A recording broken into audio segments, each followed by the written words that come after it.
One of the top comments I get when I make videos on Vokey wedge grinds is how they compare to the Taylormade MG4 wedge lineup. So let's run through it. Now the MG4s have 8 total wedge grinds. We're not going to focus on the high toes in this video, but if you want me to make another one on those, I can. And we'll start with the low bounce first, which honestly isn't that comparable to anything in the Vokey lineup, but if I had to say something, I would say the L grind. And the reason I say this is because the sole width is narrower than the Vokey M grind, and you also have more relief on the heel, trail edge, and toe than you do with the Vokey M grind, but not quite as much relief as the Vokey T grind. Now that sort of puts us in L grind territory, but what's really unique about this is the fact that it has a leading edge grind. So although this sole is pretty narrow and has a ton of relief, it's not going to play crazy low bounce in a square face position, and I think that's where they're getting the 8 degrees of effective bounce from. Next up, standard bounce. And on paper, yes, it is relatively close to the Vokey S grind. But the big difference is that this has more heel relief. So if you're somebody who wants an S grind, but you play a lot of shots with your hands low and an open face,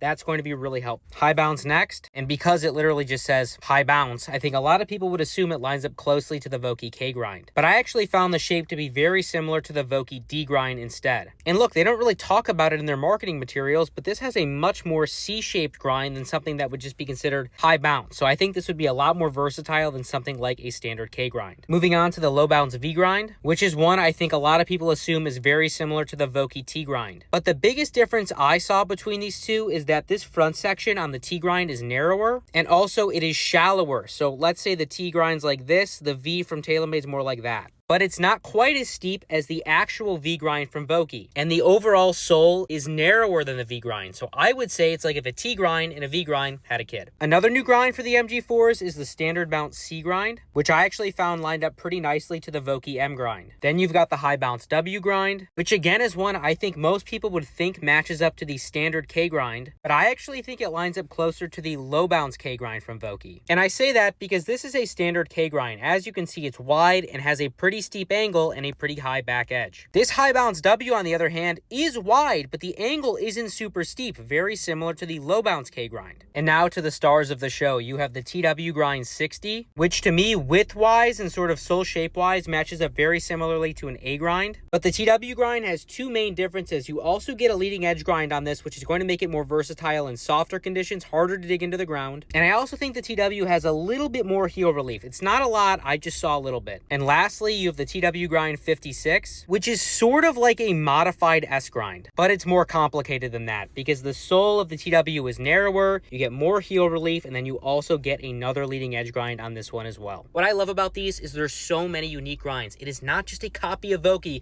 like a lot of people would think.